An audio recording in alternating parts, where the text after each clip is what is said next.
Tossing and turning again, huh? Seems like a lot of us are looking for a natural way to sleep better. And you've heard yoga might help. But with so many kinds of yoga out there, it can be tough to figure out where to even start right. You are definitely not alone in this sleep struggle. Nearly 70 million adults have sleep issues, so it's a pretty big problem. Wow, 70 million. Yeah, but the good news is there are things you can do to help yourself. Yoga is showing some really promising results. One NIH study even found that 59% of people said their sleep improved after doing bedtime yoga. Okay, bedtime yoga. What exactly does that involve? Well, the blog post you sent from Zojak's yoga blog, it focuses on something called restorative yoga. It emphasizes gentle movements and deep breathing and letting go of tension, all key ingredients for a good night's sleep. That makes sense. When I'm stressed, I totally hold my breath more, or my breaths are like way shallower. Yeah. So I can see how like consciously breathing deeper could help tell your body it's time to chill out. Exactly. And restorative yoga takes it a step further. It combines those breathing exercises with specific poses designed to release tension in different parts of your body. So it's not just about breathing. The poses actually help physically relax your body. Exactly. And the blog post outlines 6 poses that are especially helpful for getting good sleep. The first one is called Standing Forward Bend, or Uttanasana. Uttanasana, I'm picturing it. Is that the one where you're basically folding your upper body over your legs? Yeah, you got it. As you do that, you're lengthening your spine and releasing tension in your hamstrings, which, let's face it, can get super tight after a long day. Oh, especially if you're sitting at a desk all day. Yeah. Makes sense. So what's next? The next pose is Salabhasana, or locust pose. Now, this one might not seem directly related to sleep at first, but it focuses on strengthening the back and improving posture. Okay. I can see how good posture could contribute to relaxation, but how does that tie into sleep? Well, think about how much tension we hold in our backs all day long. By strengthening those muscles, we're actually creating space for deeper relaxation when it's time for bed. It's like giving your spine a chance to unwind. Interesting. So it's about addressing those underlying tensions that we might not even realize we're carrying. Okay. Yeah. What's the next pose on our relaxation journey? Next up is Janu Sirasana, or head of the knee pose. Break that down for me. So you sit with your legs extended and then bend one knee, bringing the sole of your foot to your inner thigh. Then you gently lean forward over your extended leg. This pose is amazing for gently stretching the hips and hamstrings, which, like we said, can get really tight from sitting all day. By releasing that tension, you're promoting both flexibility and calmness. I love the idea of promoting calmness through a physical pose. It seems almost counterintuitive. Like, how can moving my body actually calm my mind? Well, that's the beauty of yoga. It's about connecting your mind and body. I'm starting to get it. Okay, what's next in our bedtime routine? Moving on to Paschimottanasana, the seated forward bend. This one takes that hamstring stretch even deeper. You start in a seated position with your legs extended, and then you bend forward from your hips, reaching towards your toes. Oh, I've tried that one before. I remember feeling like I was giving my whole spine a big hug. That's a great way to describe it. And that deep stretch along the entire back of your body can be incredibly calming. You're releasing tension not only in your hamstrings, but also in your back, shoulders, and neck. It's like a full body reset button. I'm sold. What's next? Now let's try a pose that opens up your hips and chest. Supta Baddha Konasana, or reclining bound angle pose. Reclining bound angle pose. Talk me through this one. You lie on your back with the soles of your feet together, letting your knees fall open to the sides. It might feel a little weird at first, but the benefits are worth it. This pose is amazing for opening up your hips and chest, which allows for deeper breathing and relaxation. So it's about creating space for your breath to flow more freely. Exactly. And when you're breathing deeply and fully, it sends a signal to your nervous system to calm down, which is what we want before bed. Makes sense. Okay, what else do we have? This next one might make you giggle a little, but trust me, it's great for sleep. It's called Pawanmuktasana, or wind relieving pose. Wind relieving pose. Okay. I'm intrigued. What's that all about? You lie on your back and bring one or both knees towards your chest, hugging them in. It's a simple pose, but it can do wonders for digestion. So it's about relieving bloating and discomfort. Exactly. And when you're feeling comfy and relaxed in your body, it's much easier to fall asleep and stay asleep. I see the connection there. What's next? Next, we have Anana Balasana, or happy baby pose. This one is as playful as it sounds. Happy baby pose. I'm already smiling. It's a great one to end with because it brings a sense of lightness and joy to your practice. You lie on your back, draw your knees toward your chest, and grab the outsides of your feet. Then you gently rock side to side like a happy baby. I can see how that would release tension in the hips and lower back too. Absolutely. And it's a nice reminder that taking care of ourselves can be enjoyable. Such an important point. Yeah. Sometimes we get so focused on fixing our problems that we forget to actually enjoy the process. Okay, Right. so we've done all those poses. Is that it for our bedtime yoga? Well, no yoga practice for sleep would be complete without savasana or corpse pose. Corpse pose. That sounds a little ominous. It's not as scary as it sounds, I promise. It's actually the simplest pose. You lie flat on your back with your arms at your sides, palms facing up. So basically just lying there. Exactly. But it's not about zoning out or falling asleep. It's about consciously surrendering to the present moment, letting go of any tension, and allowing your body and mind to totally absorb all the benefits. So it's like the grand finale. Precisely. It's a chance to integrate everything you've done and transition into deep relaxation, preparing you for sleep. Makes sense. But before we get too carried away with all the poses, any tips for actually incorporating this into a bedtime routine? The blog post says to hold each pose for 3 to 5 minutes and focus on deep, calming breaths. And if you're new, it's smart to start with just a few poses and gradually add more as you feel comfortable. That's good advice. Always better to start slow than to do too much too soon. Exactly. And always, it's crucial to listen to your body and stop if any pose causes you pain. You don't want to push too hard, especially before bed. Okay, start slow. Listen to your body, focus on deep breathing. Got it. This sounds incredibly promising so far. I'm already feeling a little more relaxed just talking about it. That's great to hear. Remember, it's about finding what works best for you and respecting your body's limits. I'm definitely feeling inspired to give this a try tonight. But before I drift off to dreamland, are there other things besides the poses that might help create a better sleep environment? You're thinking like a true sleep detective, and you're right, there's more to it than just the poses. Creating a sleep-supportive environment is crucial for getting those quality Zs. Okay, I'm all ears. What are some things our listener might want to think about in terms of their sleep environment? Well, first, think about the temperature of your bedroom. Is it too hot or too cold? Ideally, you want it cool and comfortable, somewhere around 65 degrees. Makes sense. I've definitely had trouble sleeping when it's too hot. Absolutely. And then there's light. Even small amounts can mess with your sleep, so make sure your bedroom is as dark as possible. So like blackout curtains or an eye mask. Exactly. And don't forget about noise. If you're sensitive to sounds, earplugs, or a white noise machine can really help. Oh, what about your bed? That's got to be pretty important for good sleep. You'd be surprised how many people just put up with an uncomfortable bed. It's worth investing in a good mattress and pillows that fit your sleeping style. Supportive mattress, cozy pillows, darkness, cool temperature, anything else? Diet plays a role too. Try to avoid heavy meals or sugary snacks close to bedtime. Those can interfere with your sleep cycles and make it harder to fall asleep. I'm guessing caffeine is a no-no before bed. Definitely. Limit your caffeine, especially in the hours before bed. Yeah, that's a no-brainer. Okay, so we've covered temperature, light, noise, bedding, and diet. Anything else? One last but super important factor: stress. Stress really disrupts sleep for a lot of people. So doing things to reduce stress in your daily routine can make a big difference. Like what? Things like meditation, deep breathing exercises, or spending time in nature, those can help calm your mind and get you ready for a restful sleep. So it's really about creating a whole sleep-supportive lifestyle, not just focusing on one thing. Exactly. It's about taking a holistic approach, thinking about all the different factors that can affect your sleep. This has been so helpful. It feels like we've only just started exploring the world of sleep, but I already feel like I have so many new tools to help me sleep better. That's great to hear. Remember, it's a journey, not a destination. And even small changes can make a big difference when it comes to improving your sleep. Before we wrap up this part of the deep dive, I'm curious to learn more about how all these poses actually affect the sleep process itself. That's a great question. And it takes us deeper into understanding why restorative yoga can be so effective for sleep. Essentially, these poses work by activating the parasympathetic nervous system, which is responsible for rest, relaxation, and digestion. It's the opposite of the sympathetic nervous system, which is our fight or flight response. Okay, so the poses help us shift out of that fight or flight mode and into a more relaxed state. Exactly. And when the parasympathetic nervous system is in charge, our heart rate slows down, our breathing gets deeper and more regular, and our muscles relax.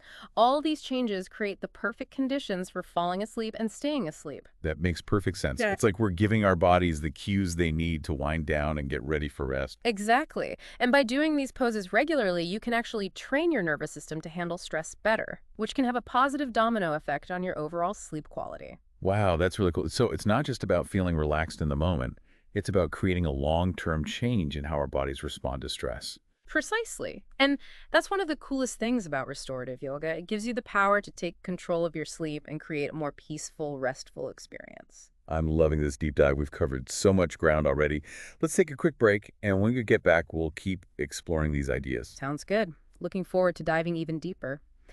So before we pause, we were talking about how those poses, the restorative yoga poses, can actually like shift our nervous system into a more relaxed state, which helps us sleep better. Yeah, it's really amazing to think about how these poses can have such a big effect on our bodies. Mm. It's not just about stretching or feeling good. It's about like creating all these good effects throughout our body. Exactly. And the more we know about these connections, the better we get at managing our sleep and feeling good overall. Speaking of feeling good, I think it would be helpful to go back to those 6 restorative yoga poses and maybe get into a little more detail about each one. Totally. Let's start with Uttanasana, the standing forward bend. Remember, it's all about lengthening the spine and letting go of tension in the hamstrings. As you fold forward, picture your head getting heavy, like it's melting towards the floor. This helps to relax any tension in your neck and shoulders. That's a great tip. I can already feel that release in my shoulders just imagining it. That's it. What about Salapasana, the locust pose? You mentioned that it strengthens the back, but I'm curious about the right way to do it. Sure. So you lie on your stomach with your arms by your side, palms down. Then, when you breathe in, lift your head, chest, and legs off the ground. Use your back muscles to make a little arch in your spine. The key is to keep your shoulders relaxed away from your ears and look slightly up. So it's about finding a balance between effort and ease. Not pushing too hard, but still using those back muscles. What about Janosirasana, the head of the knee pose? What should we keep in mind for that one? For this one, it's really important to keep your spine straight when you lean forward. If you feel like you're rounding your back, try putting a blanket or a pillow under your hips to keep your spine long. And remember, it's not about touching your forehead to your knee. Just go as far as you comfortably can while keeping your breath steady and deep. It's a good reminder. Sometimes I get so focused on doing the pose perfectly that I forget to actually listen to my body. Absolutely. Restorative yoga is all about finding what feels good and nourishing for you, not about pushing yourself too far. What about Paschimottanasana, the seated forward bend? Are there any ways to make it easier? Yeah, if you feel any tightness in your hamstrings or lower back, you can bend your knees a little bit or put a rolled up blanket under your knees to support them. And when you fold forward, remember to keep your chest open and your shoulders relaxed. So it's not about collapsing. It's about keeping that open and relaxed feeling. Exactly. And speaking of openness, let's talk about Supta Baddha Konasana, the reclining bound ankle pose. This one's all about opening the hips and chest. But if your knees feel uncomfortable floating up in the air, you can put blocks or pillows under your thighs. That sounds way more comfortable. Yeah. What are some things to remember for Pawanmuktasana, the wind-relieving pose? For this pose, you can choose to hug one knee at a time or both knees together, whatever feels best for you. And while you're holding the pose, try gently massaging your belly with your hands, going in a clockwise direction. This can help with digestion and get rid of any bloating. So it's like a little belly massage while you stretch. Exactly. And don't forget Anana Balasana, the happy baby pose. This one's all about being playful and relaxed. Feel free to rock back and forth a little bit like a happy baby. I'm picturing it now and I can't help but smile. It sounds so fun and carefree. It is, and that sense of joy is just as important as the physical benefits of the pose. Remember, when we take care of ourselves in a fun way, it becomes much easier to keep doing it. That's a really good point. It's not about forcing ourselves to do things we hate. It's about finding things that nourish us in different ways. And that leads us to our last pose, Savasana or corpse pose. Even though this pose might seem super simple, it's often the hardest one because it makes us totally surrender and let go. It's like the ultimate relaxation challenge. It is, and one of the hardest parts of Savasana is calming your mind. If you feel like your thoughts are racing, try focusing on your breath or repeating a calming word in your head. So even in stillness, there's still an active part. Exactly. It's about being aware of your body and breath even as you let yourself completely relax. This has been so helpful. I feel like I understand these poses so much better now. I'm glad to hear that. Remember, these are just ideas. The important thing is to listen to your body and do what feels right for you. I love that advice. So we've talked about the poses in detail and creating a sleep-friendly environment. But before we move on, is there anything else our listeners should keep in mind as they start doing yoga for sleep? You know, that's a great point. There are a couple more things I think are worth mentioning. Okay, I'm listening. What else is there? Well, first, consistency is key.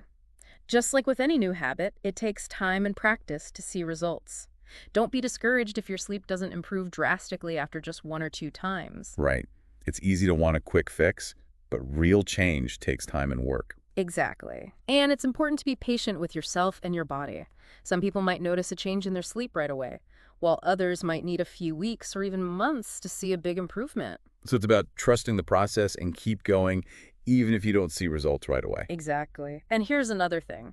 While these yoga poses are amazing for better sleep, they're not like a magic solution.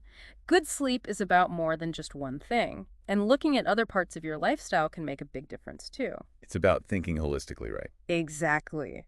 So in addition to doing these poses, pay attention to your diet, your stress levels, your exposure to blue light, and your overall sleep routine. This is so important. It's not just about doing one thing, right? It's about having a bunch of good habits that work together for better sleep. You got it. It's like weaving a sleep-enhancing tapestry. I love that. Okay, so we've talked about being consistent, being patient, and having a holistic approach. Is there anything else our listeners should think about as they try out these ideas? I think it's important to remember that sleep is a journey, not a destination. There's no one solution that works for everybody. What works for one person might not work for someone else. So it's about figuring out what works for you and your own needs. Exactly. Don't be afraid to try things out and change your approach as you go. Maybe you'll find that certain poses are better for you than others, or maybe you'll find you need to change when you do your yoga. It's all about listening to your body and finding what feels good. Exactly. And as you try these things out, remember to be kind and patient with yourself. Sleep is so important for our well-being, and it deserves our attention and care. This has been such a great conversation. I feel like I understand the connection between yoga and sleep so much better now. I'm excited to start trying some of these things myself. I'm so happy to hear that. And remember, you're not alone. Millions of people are trying to sleep better, and there are tons of resources and communities out there. Before we wrap up, is there anything else you'd like to share with our listener? Any final words of wisdom or inspiration?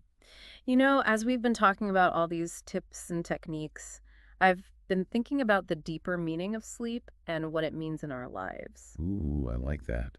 Mm. Tell me more. You were saying you find yourself wondering, what's on your mind?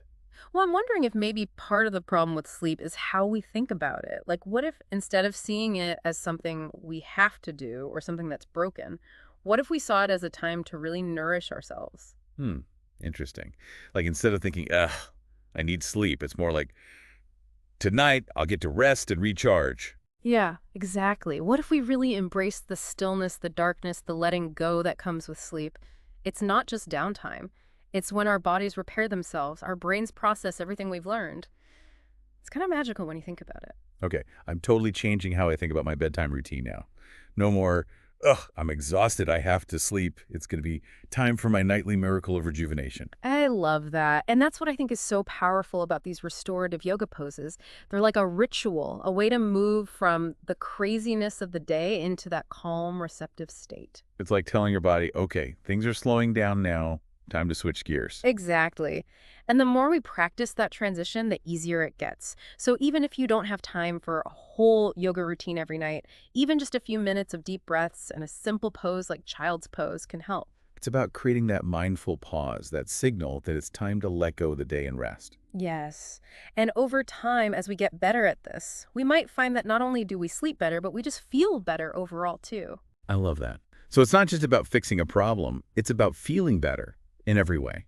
Exactly. And who knows, maybe we'll even start looking forward to going to bed. Okay, maybe that's a stretch. Mm. But I'm definitely feeling more hopeful about my sleep now. This deep dive has been so insightful, and I really appreciate your knowledge and advice. It's been great talking to you. And remember, even small changes can make a big difference when it comes to sleep. So start with what you can do, be patient with yourself, and most importantly, enjoy the process. Great advice. Yeah. So is there one thing you want our listener to take away from today? What's the most important thing you hope they remember? If I had to pick one thing, it would be this. Think of sleep as self-care, as a gift you give yourself every night. It's not a chore. It's a chance to take care of your body, mind, and soul. Embrace the quiet, the darkness, the letting go, and let yourself be taken care of by the power of rest. That's beautiful. I think that's the perfect way to end this conversation. We've talked about so much, from the science of sleep to how to do restorative yoga. But in the end, it's all about taking care of ourselves and giving ourselves the rest we need. And don't forget, you're not alone in this. There's lots of help out there, and we're all in this together. Absolutely. If you want to try some of these poses, or if you have questions or anything you want to share, we'd love to hear from you. You can find us on social media or leave a comment on the show notes. And until next time, sweet dreams. Sleep well.